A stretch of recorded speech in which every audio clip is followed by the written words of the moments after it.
Okay. All right. Wednesday kicks us into high gear. Week's on, and a lot going on to get ready for a really, really good-looking football team. The Niners have played really well the last couple of weeks, and have bounced back from a little bit of a different start for them. Looks like a terrific division opponent again. So here we go. Got to get ready and get ready to rock and roll. Good to be coming home. What do you want to know?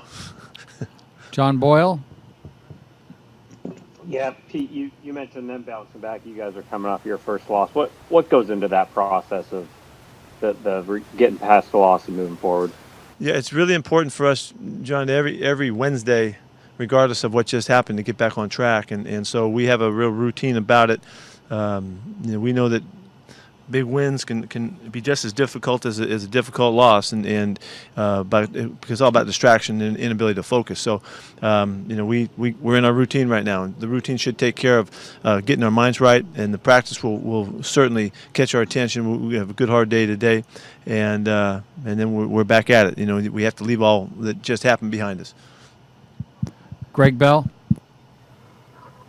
Hi, Pete. What attracted you to Carlos Dunlop? How might he be able to fit?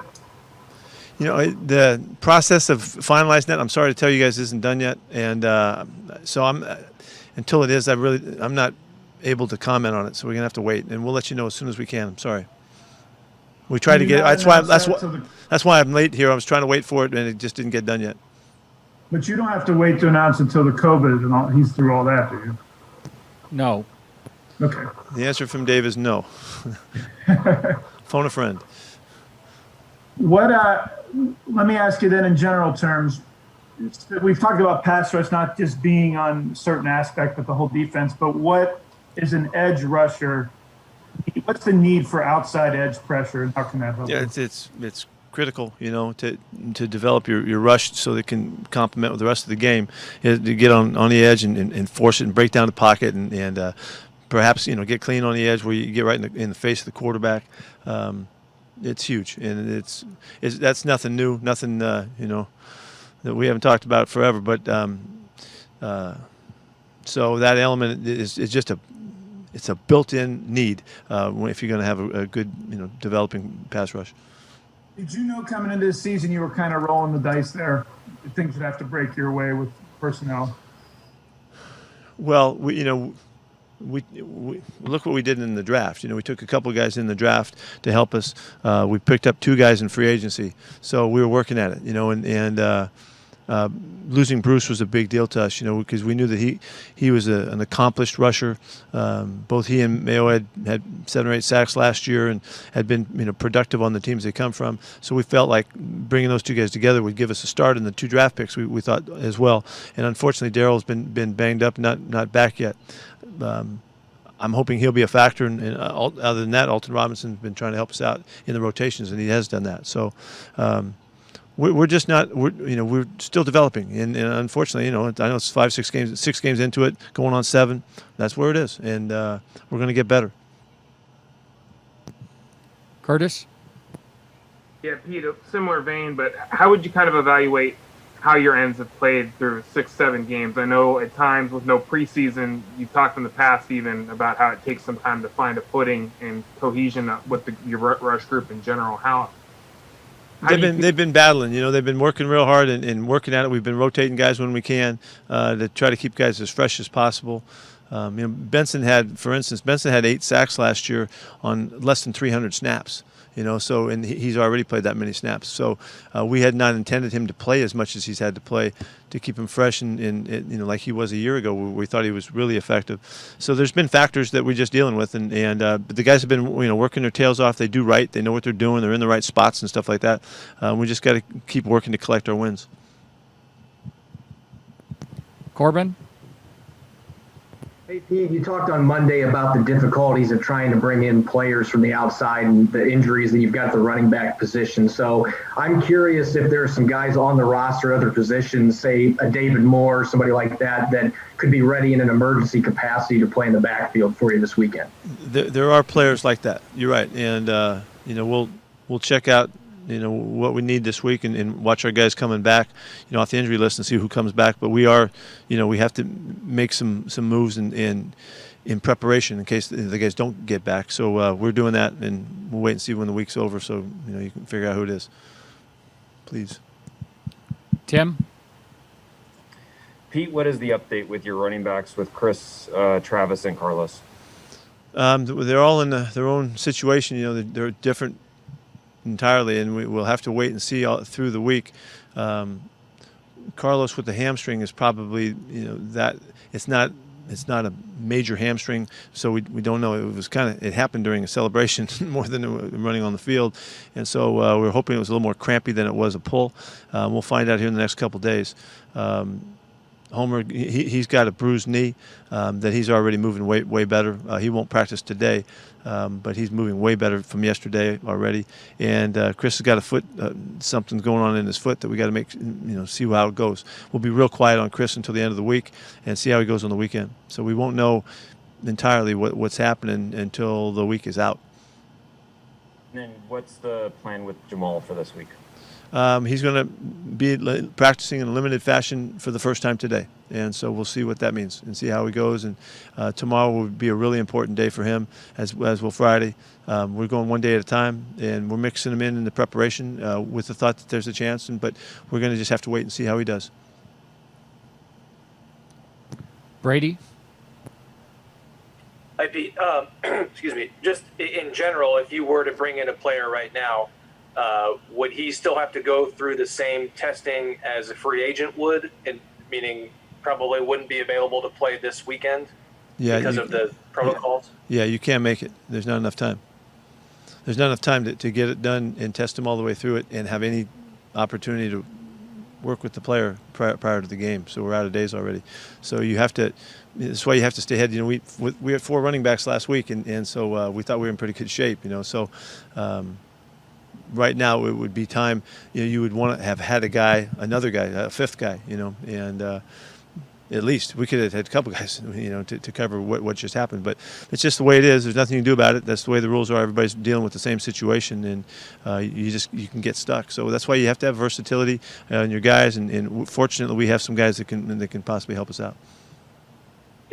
I'm sorry, I should have clarified. I meant the player that if you were to hypothetically trade for a player right now who has been in another team's testing protocol, would the same thing apply? Yeah, okay. I went a long ways down a dark road there, didn't I? Yes, they have to start all over again.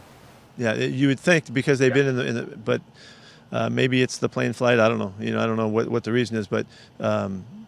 Like a guy could have tested today and get to here tonight and test with us tomorrow, but that's not allowed. So they fall into the same category as anybody coming from the outside. Gotcha. And one more, Shaquille Griffin, how's he doing? We got to go take him through the week and see how he does. He's in the concussion protocol. Thanks. Bob?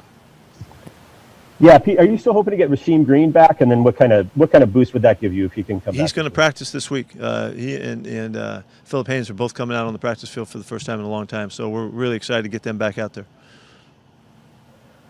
Did something happen to Ryan Neal late in the game on Sunday, or he looked like he was out for a little while and Damaris Randall was in? I think he just came out for a couple plays. He just got I don't know. So I don't even know what happened. He was not hurt. Okay. Nico?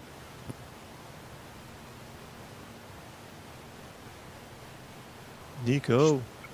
Hey, sorry about that. I was just wondering, what was the messaging and kind of the approach this week, after a loss? And, how much do you go back and look at that and try to make adjustments of that specific game? No, Nico, we go through the process of, trying to get to the truth of what happened and figure it out, and then evaluate what needs to be addressed, specifically to make sure that we don't continue down the road that we need to fix. So we're working on stuff. It just depends on the game and what happens, but we don't ignore the last game. Now we're making sure that we can grow and get better. We're on a course where we're continually trying to improve right now, fundamentally in scheme wise and in all of that. So we don't want to lose that side of that at any time, regardless of what happened before. So because we really think we can get better and we can keep improving. So that's what the focus is. So we take all the information that we got and try to make some sense of it, and then apply it to the plan and apply it to the way we instruct the guys. Jackie? Hey, Pete. Similar to your injury situation, San Francisco's been dealing with a lot of injuries throughout the season. What has stood out to you in how Shanahan and Saleh have been able to kind of scheme against teams given the injuries that they've had to deal with? Well, we haven't seen him change much, subtly, when you don't have Kittle to design a game plan around, then you do other things, So things change there. You don't see the ball going to the tight end as much, but they're both really, really bright coaches, and they use their personnel really completely, and they know what they're doing, they're very creative, and so we'll know that they're game planning according to who's available to them, and then what they're up against. So that's what we know that's going to happen for sure. We can count on these guys. They're going to have a heck of a game plan. You mentioned Kittle. What stands out to you, especially just the yardage he's able to get after the catch? He can do everything, really. He's got great feet and blocking. He's got a great base under him, and he can block big guys. He can block backers. He's really willing. He's got a great attitude about it. He's tough and physical and all that. We know that he can catch the football, and he runs well. He runs very well after the catch. So he is really a consummate player. He can do the whole thing. They have in Jusuk, they have a guy there too in the fullback spot that is similar, and he has such a well-rounded game, and they do a lot of stuff with those two guys. They're the highlighted players, in their offensive approach, and you can't get any better than Kittle is. He's really, really good. Joe? Pete, worth trying again since we don't get to chat with you again until Friday. The Bengals have announced the trade, so wondering if that changes your ability to comment on Carlos Dunlap. Hang on a second.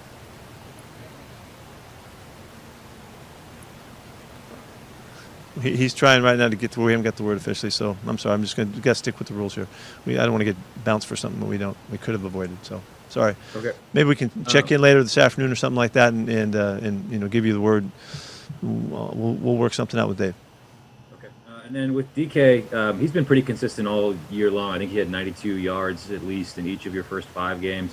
Held to just 2 catches last week. Obviously, the one pulled back because of the holding. But was that just Patrick Peterson taking him out of the game? Was it Tyler Lockett being open so much to where the plays just went to him, or what do you make of his? Just it had nothing to do with DK. It had nothing to do with DK. It was totally a game that we just went to Tyler, and we had not intended to throw him 15 passes, 15 catches in the game.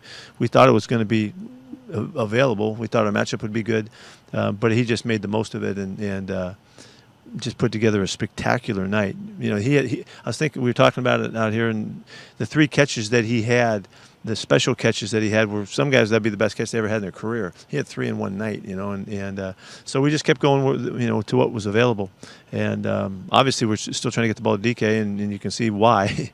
That's obvious, but that's the way it unfolded on this night. Masvidal? Hey, Pete, going back to the San Francisco offense, Jimmy Garoppolo, playing, getting injured, coming back, and seems to be kind of confident in a groove. I wonder if you could just talk about his confidence and how he runs that offense. Yeah, they really are a clean-looking group. When he's in there, he's real efficient. He's real quick with the football. Doesn't hold the ball at all.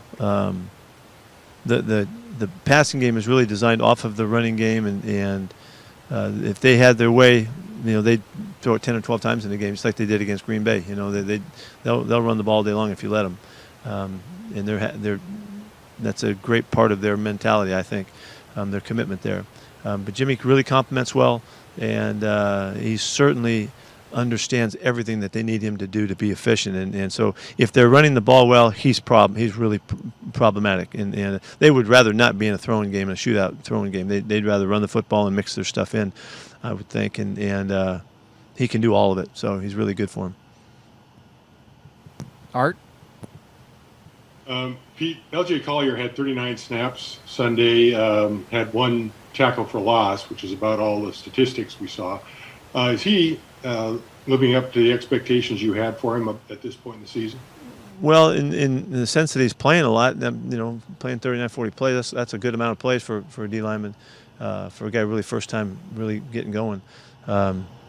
LJ's playing hard, playing tough. Weren't productive. The throwing game came out real quick last week. We got minimal amount of pressure during the game, and so he was not unlike anybody else. So he's playing good football. And he's working his tail off. Of course, we'd like to see him be able to get clean and get free in the backfield a couple more times, but I'm pleased with how hard he's working and how we're counting on him.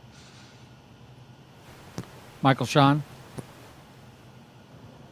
Pete, how did the injuries in the first couple of weeks on D affect kind of just what you want to do philosophically, whether it's more man with the guys you had before or maybe more zone now? There has been some effects. Yeah, I mean, I tell you, we're adjusting to our personnel as best we can, and I've not felt the continuity of what the first couple of weeks in our approach because of when you have such a special player like Jamal, he just draws a lot of attention, and you can for us in planning and also for your opponent. So that's been different. Not having Quentin, in there, those guys have hardly played together. So, I think in Brooksy too, you can see why we really like him, and Jordan is going to do a fine job for us playing in that spot. But he's just like a couple games old, so it feels like it's still coming, and I don't like being patient at all. But in this case, before it really gets to its best, it's going to be a bit, and so where it is. Do you think the adjustment, like you guys practiced one way in the preseason expecting certain guys to play, do you think that adjustment after the injuries has been hard on some of the guys who've had to play maybe more than they expected back in August? It's not been hard on them. I wouldn't say that way. I mean, they're thrilled to play, but it's been challenging. You're playing with new guys with new experiences, and so they're learning. They're in a learning mode, totally. Ryan Neal's a good example. Jordan Brooks is a really good example. They're just getting going. Alton Robinson gaining some snaps and all that. It's just new, and so that's just what it is. Like when we added Benson and those guys just come in and they play right off the bat. Bruce, they just assimilate so quickly. It's different for the guys that haven't played much, and so I don't think it's bad or hard. It's just what the experience brings to you. Thanks. Jen. We saw more of Jacob Hollister on Sunday than we had in any game previous. What does getting him going do for the offense? Well, he's got a little spark to him, He's a good run after catch guy. Jakey gives great effort. He's a really nice all around football player, and we like his stuff. He's got versatility. We just felt like in the last couple of weeks he was not by any design. He just didn't get the turns with the ball coming his direction, and so we really stepped it up with purpose last week, just to get him going and make sure that he was involved. So I'd like to continue doing that. Matt? Pete, after the game on Sunday, Bobby Wagner was pretty blunt, saying we're nowhere where we want to be defensively. I just wondered if you can speak to the challenge of trying to turn it around and everything that's going on with the issues. Yeah, going into last week, we really wanted to see if we could make a move here, and get going in a direction that we really felt better about, and.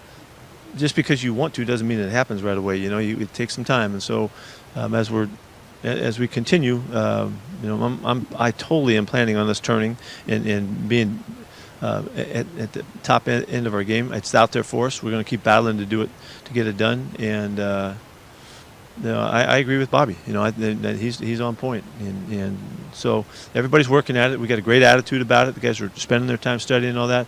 We got to get our combinations of guys right and max out and make sure we're clean, really, really clean with our execution, and so that's coming. And again, I don't know how much can I keep, or how long can I keep telling you that it's coming, but our best football's still ahead of us. There's no question in my mind. Last question, Jackie. Hey, Coach. I read an article today that Russell announced that he's going to be opening a high school in the Seattle area down the line. Can you just speak to his willingness to just be out in the community, whether it's the stuff at Seattle Children's or just opening a high school to help better the youth? Yeah, Russell has assembled a team around him that allows him to really act on the heart that he has, and if a guy all by himself would be hard, but Russ has assembled a team to support really his care and love for doing the good work, and you got to admire the heck out of it. Both he and Ciara, and they're just their way about it. They are really giving, loving people, and so where they can find ways to do stuff, they do it. And I don't know. It's an unmatchable desire to just be active and to be mindful and thoughtful and caring, and I just marvel at how well they're able to do that. Thank you, everyone. Okay, we're good.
Question for us?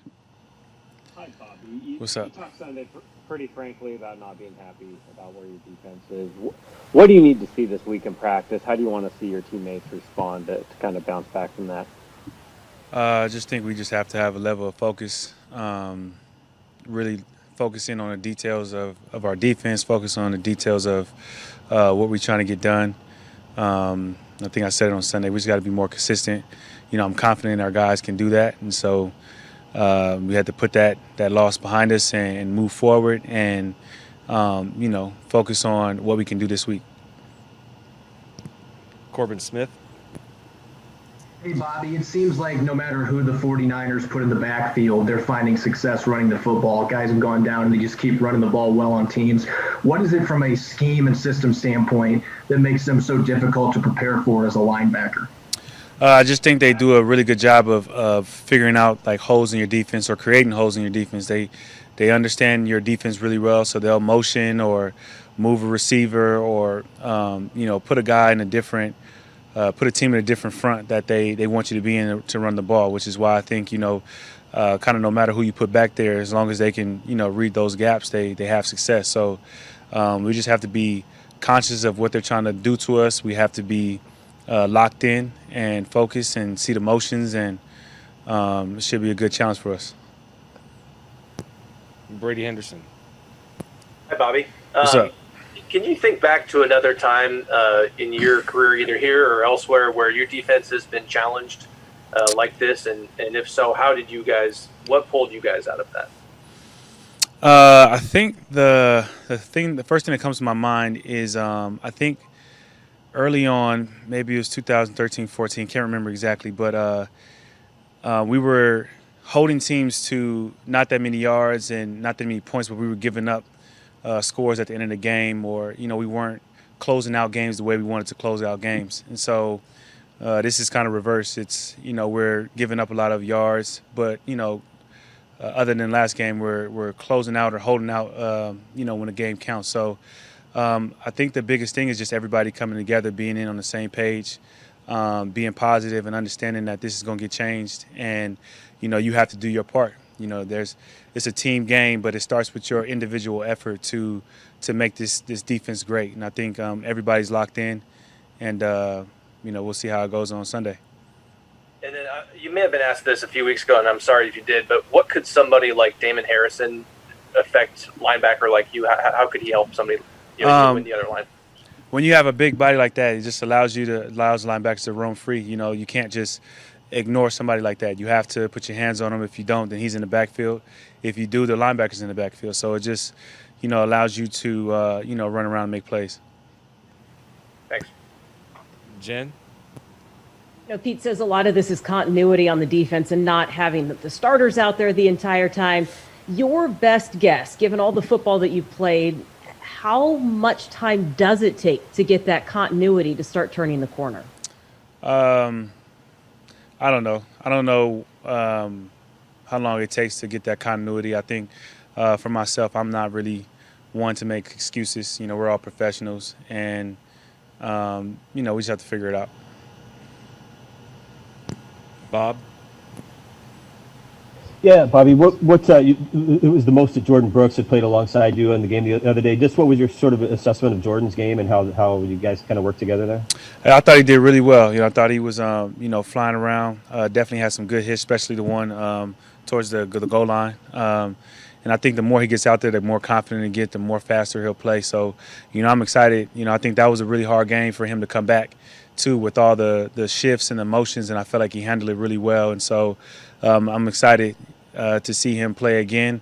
It's going to be a lot of trickery a little bit this week too, so he'll be ready. Mike? So, Bobby, DK said he's the best basketball player on the team. What do you have to say to that? He's young, so he didn't do his homework. So I just tell him to do his homework first. And I did see the challenge that you guys had as far as the players. What do you think we go up to? What would we go up to? 1s and 2s to 15. To 15? I probably say win by 2. Okay, we won't need it. I think it'd be probably 15-1.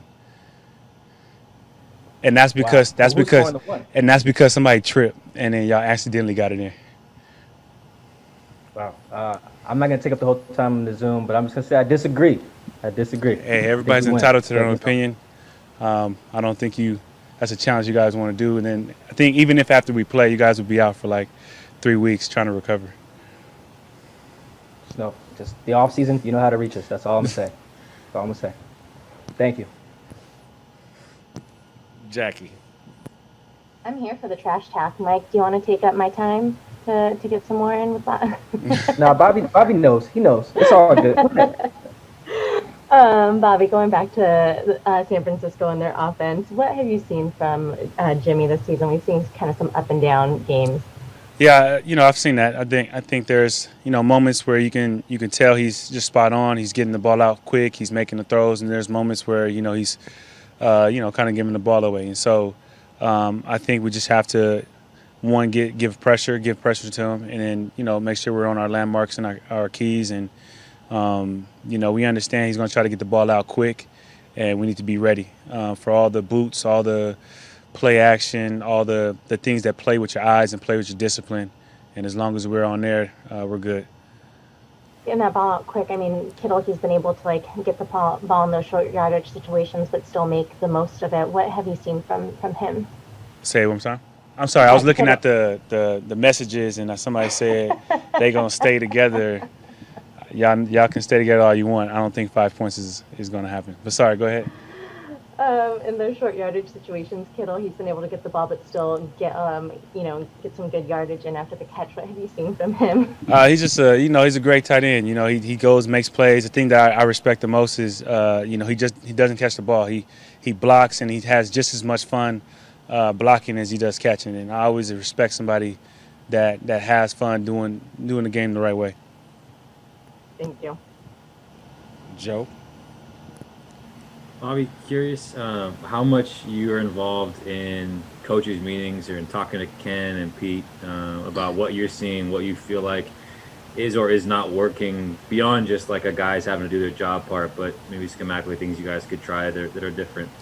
I think I'm very involved. I think we have conversations constantly. I think the thing is just trying to figure out how you play certain coverages with the guys that we're missing, or playing certain fronts with the guys that we're missing. So I think some of that plays a part into it, but we definitely talk. Art. Bobby, Jaron Reed and Puna Ford played about 75% of the snaps Sunday. That seems like a lot for the interior guys. How much was fatigue a factor in the late second half and then the OT for you guys on defense? I'm not sure. I mean, I agree that is a lot of snaps. I'm not sure what their snap count is the previous years, but it's a lot of snaps. But, I appreciate those guys for being out there and giving it their all. I don't know how much fatigue played a factor in the end. I feel like we're in pretty good shape, so I'm not too sure about that one. Masvita. Hey, Bobby, I respectfully disagree on your assertion about the game, the media game, and then Where also you at? right here. You see me? Okay. No, I don't see you, but I hear your voice. I'll bring my whistle if I have to. But going back to the San Francisco, it seems like how important is it for the defense to set the edge? Because it looks like they're trying to get on the outside quite a bit. Our edge play is really important against this team. They're looking to get outside, and the moment you overplay, that's when the running backs kind of cut back inside. So you have to be ready. You have to be on point and understand what they're trying to do. They're trying to get outside, and if you overplay the outside, they're trying to see if anybody's out of their gap. So this is a team that you really have to be disciplined, and you have to have your eyes right, and you have to just do your job and play on their side of the ball. You got to be in the backfield. He didn't want to turn his camera on. Omar. Hey, Bobby, good to see you, man. What's up? Hey, Fred Warner, one of the great up-and-coming linebackers in the game, said that, you were the guy that he studied in college and still studies. I'm curious what you think about his game, kind of in return, and then a lot of linebackers we speak with all the time say that you're the guy that they studied coming up. Do you recognize maybe a Bobby Wagner style out there that you see from some of these young linebackers, and just that, number one, about Fred Warner, and then in general about the Bobby Wagner kind of style of linebacker that's out there with the young guys? I have a lot of respect for Fred. He's done an amazing job. I feel like his growth since he came in the league to now has been amazing. It's really fun to watch. It's for him, he's a guy that I watch as well. Because I think his play has been very impressive, and he's somebody that I do look forward to watching play because he's a good linebacker, and I think we need more guys like that in the league. And so it's definitely fun to watch him play. As far as the Bobby Wagner style, I don't know what that is or what that looks like. Hopefully it's pretty good. But, I try to offer advice or help to any of the young guys that reach out to me, because at the end of the day, it's bigger than just football. I want to help guys pay for their family, get their family situated and things of that nature. So it's bigger than football to me. And so if any young guy reaches out to me and wants to have a conversation, I'll have it, because, I feel the older guys that I looked up to, as far as Patrick Willis, Ray Lewis, all those guys, they offered, amazing advice to me, London Fletcher. And so I think it's only right that I do the same for the young guys. Thanks, Bobby. No problem. All right, last one for Bobby, Greg Bell. Hello, sir. How much can Jamal Adams help the defense coming back just by itself if nothing else changed?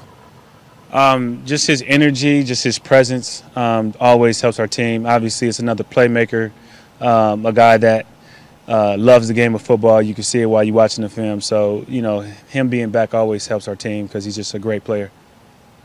And the other question I had was, how much did you have to point and direct Jordan Brooks assignment-wise? How was that on Sunday night? It was good. I think we have good chemistry. I work a lot with him off the field, so we were good. Thank you, Bobby. Appreciate it. Thank you. And you guys, if you guys do want to play this game, I would suggest training now. like right now. 1 point is generous, Bobby. It's very generous, and that was me being nice. We got you. Big negative.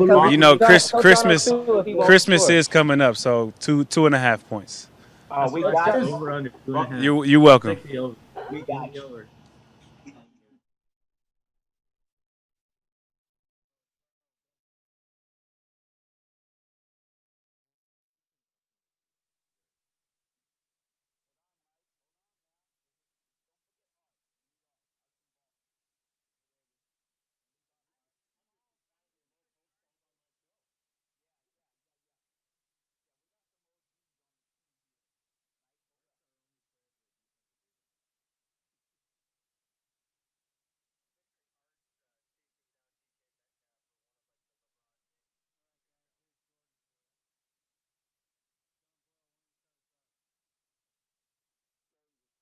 How did you feel like it went last week? You missed some games with the injury and then got back and saw your most playing time yet. Just how was it being out there? It was fun. Like you said, missed some games. I was just telling somebody in the locker room, it was kind of my first game playing a full game since college, so it was fun just getting back out there on the field and making some plays. How frustrating was that? I mean, obviously you come in, you want to play, and then you get your first start and get hurt in that game to kind of have to wait for your chance. Yeah, it was definitely frustrating. Somebody that's as competitive as me could agree. Just wanting to get in there and prove yourself. But I'm all about timing, God's timing. So I was patient with it. God saw me through it, and time is now. So let's get the ball rolling. AJ. I know that you would have loved to be back out there, but is there something that you learned when you were forced to watch the game on the sidelines that you don't think you would have learned necessarily had you been in the game? Maybe a different perspective that then on Sunday when you got in the game, it just clicked a lot faster. I'm not sure what that would have been, but, I definitely learned a lot just watching Bobby and KJ, during practice and how they prepare during the week. Those guys was really, really helpful for me last week during the week, just getting prepared for the game. They know I was making my true first start, so I can't tell you what that is, but, the preparation was huge for me, while the time that I missed. Curtis? Yeah, Jordan, how different was it getting that playing time off the ball at the will spot compared to when you were playing Sam more so in the Dallas game before you got hurt? How big of a shift was it? How much more comfortable did you feel back off the ball? It felt natural, that's my natural position, just playing off the ball as a linebacker, reading pullers and getting in the run fits. So it was a natural feeling for me. Bob? Yeah, Jordan. We haven't really talked to you, I guess, since the Dallas game when the injury happened or whatever. Was it sort of scary at all, or did you think it was a big deal, or did you know you'd be back quickly? Or Yeah, I was scared at first. Before I got the MRI, it felt like it was pretty bad. But that's how those injuries usually are, just sore. And, once the swelling went down, I started feeling good, started moving around, and I healed up pretty quickly. Joe? Jordan, obviously this defense has a ways to go to get where it wants to be. How much responsibility do you take in being part of the solution here and understanding that you're going to have a big role here moving forward? Take a huge responsibility. I'm going to do everything I can to do my 1/11th on this defense to help us get to where I know we can be. And that's what we're doing right now. It's just one step at a time. It's still early in the season, so that's what keeps my hopes high about this defense getting to where we know we can be. So just one step at a time, one practice at a time, one game at a time. Greg Bell?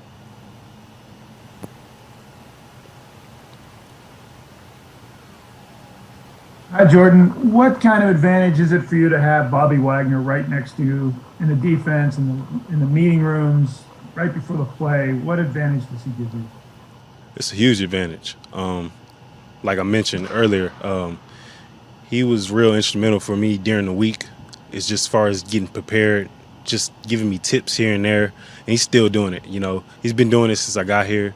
him and KJ, both of those guys just been huge for me and just letting me know, what to look out for on a certain run play, on a certain pass play, and a certain defensive call. So it's huge, and I'm grateful. I'm thankful to be here to be able to play next to those guys.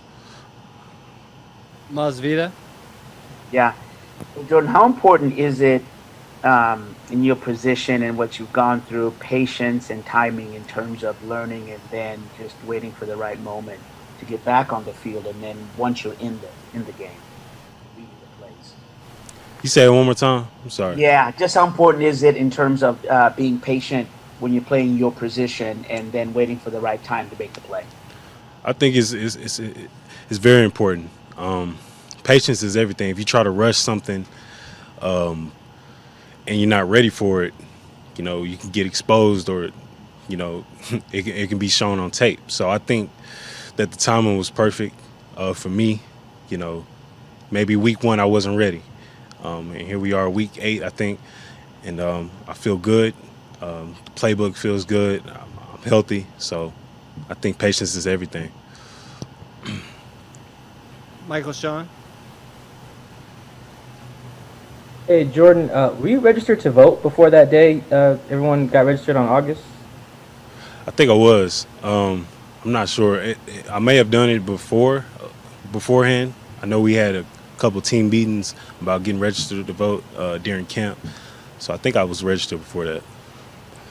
What has it just kind of been like to have your head coach, be so involved, and you guys being registered to vote, just kind of be involved socially? What's that been like this year for you? That's huge. To have your coach, as many meetings we've had about voting and social injustice and police brutality, all that's going on in the country. He's been at the head of it. Leading us on and encouraging us to vote and to get other people to vote. So I think that's huge. I can't remember if I've asked you this before, but have you had a name on your helmet this year? Yeah, I have Breonna Taylor on the back. Why'd you go with Breonna? I thought that was just the obvious one to choose, just with her situation and her family and what they had to go through. I thought that was the perfect one. Last Thanks. one for Ben.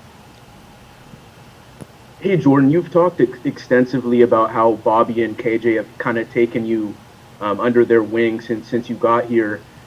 I guess maybe in what ways have what they've given you different from one another? Like, does Bobby kind of set the example more and KJ is in your ear more, or is it vice versa, or they both kind of give you kind of both instances? Like, how is maybe their mentorship kind of unique? It's cool. So, with KJ, it's a lot more playbook talk because he's played that will position, for 10 years. He knows the ins and out of it. And same thing with Bobby, but with Bobby, it's more just mentorship about life. We talk a lot about, off the field preparation, how to take care of my body, just reading more, studying more, anything, So both of those guys, like I said, it's been huge for me. It's like playing with two coaches, on the field. So it's cool. Thank you. Jordan, thank you. All right. Appreciate you guys.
Andre, obviously you guys aren't where you want to be defensively right now in terms of the numbers and everything. What do you think needs to change for this defense, and how confident are you can get that done soon? I think first of all, just next week mentality. It's the next game, so we can't let the one that we lost bite us in the butt, and we lose the second one. So for us, it's just playing assignment football. And stop talking and just do it. I think that's the mentality we got to have, and I just think we just got to make more plays. Bob? Yeah, hi, Quandre. Has it been tough at all in the secondary? Just you've had a lot of moving pieces. Jamal's there for a couple games and he's out, and kind of new guys a lot. Quentin's not played every game. Has it been difficult to get that on the back end, or? We're not going to use excuses here. It's been a next man up mentality. I think like we said, we've only played one game truly together as a secondary.